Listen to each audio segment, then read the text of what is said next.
So, analysis of ZvZ, ling-bane Muta wars, deciding when to take a main fight with the Mutas. It's not always totally clear, and usually the conditions for taking a really good Muta trade are going to be the combination of several factors kind of adding up together. So we'll go through the early game, but it was mostly even, I think, getting into the Mutalisk phase. So edges were fairly small. The opponent opened gas pool. I opened hatch gas pool. So the hatch gas pool player has slightly more economy. This gold base means that they'll have more mineral economy later per drone, but they'll have saturation at their two bases more slowly. So they transferred some workers. Let's look at income just to see comparison between the two. So it's pretty similar in terms of income for minerals. And then now we have the ling-bane stage. There's a little bit of a fight, but it's not super committal. Spine and queens to defend my two bases. I intended to go for Muta, and queens are a really good stepping stone to get from Muta, because you can make more drones if you make queens. Queens cost no larva.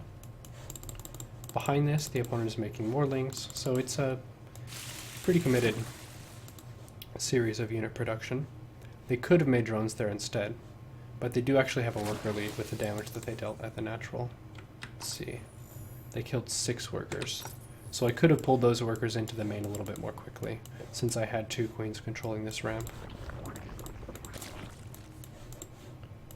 So at this point, since I made a cycle of lings, I moved to their side of the map.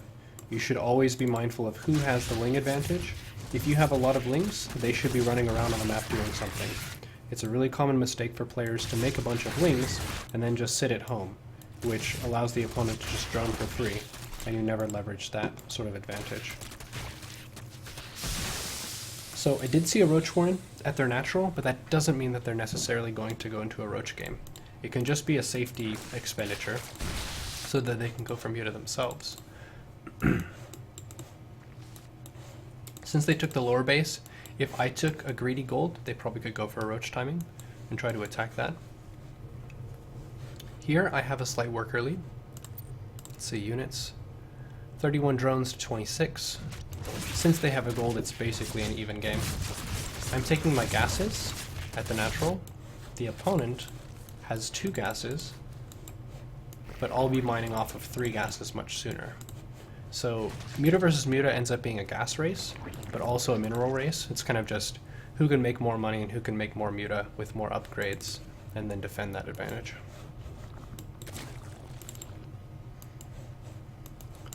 Since the opponent has more ling-bane in the game, they're afforded the luxury of the faster third base. I should probably be attacking with these lings at this stage.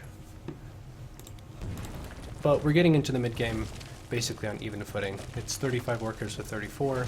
I have 1 more queen than they do, which means I'll have more creep spread, or should have more creep spread. I'm not using the energy very well.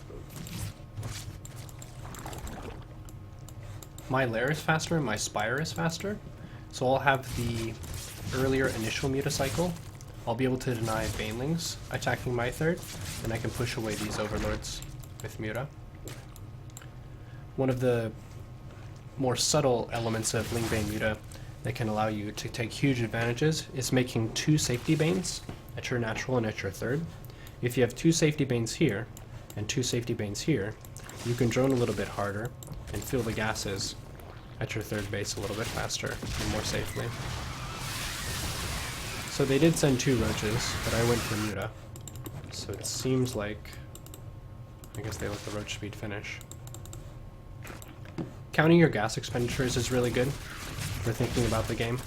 So while their gas income is pretty similar to mine, they spent 1 Mutalisk worth of gas into roach speed, and then they made several roaches, which is probably another couple of Muta.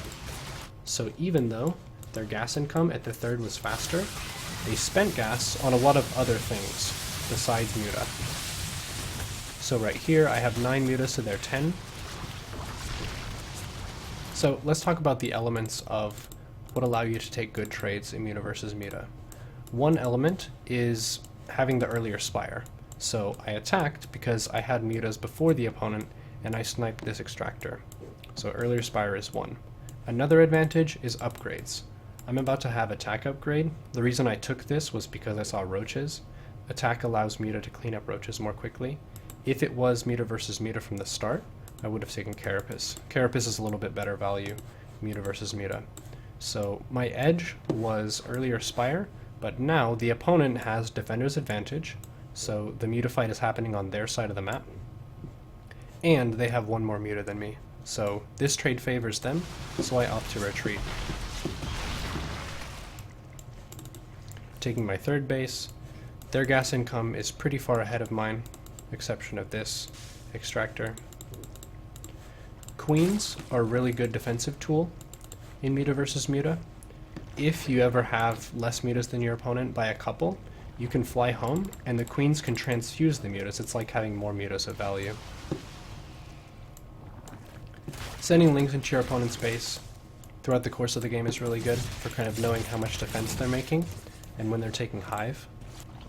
Viper got nerfed in the recent patch, but it's still good to know when they go for Hive check. So here, I had Defender's advantage, and I had an upgrade advantage. Their +1 Carapace isn't done yet, but my attack upgrade was done, so I had 2 advantages there. It was at my third base on my side of the map, and I had an upgrade lead. Muta versus Muta tends to snowball pretty quickly. If you take one bad trade, it's hard to get back in the game. Some ways you can get back in the game, if you are behind in Muta count, is going for Infestor, or going for Viper, or going for a bunch of multi-prong Ling attacks. And adding a few more spores per base is a good way to defend those transitions. The opponent has a drone lead. I have the gas and my gold third set up. I made a big group of lings that I'm sending to this side of the map, but this overlord spotted it, so I'm not really going to get damaged out with it. So I clear that overlord so I can sneak lings that way later on. And then at this stage, totally even drones. The opponent is taking a 4th, which I scouted. You really want to know when the opponent tries to take a 4th. Bases are always easier to kill when they're building than when they're completed. And then here, the opponent actually has the Muta advantage. They have 21 mutas to my 20, but it's on my side of the map. They do have the upgrade advantage, but I have some queens here. 2 queens with 2 transfuses, which equates to about 2 mutas if you can land them. So I heal this. Another advantage. Who gets the first volley with all of their mutas on the other player's flock? Sometimes you can have less mutas with worse upgrades, but if you get the first swing with all your mutas and you kill a few, you can win the fight. So here, they have some mutas here, but some stragglers in the back, and they took a ton of damage trying to attack this extractor, and that was basically the game-ending mistake. They should probably try to retreat here and transition, but I also sent some lings to attack the 4th base for that. GG.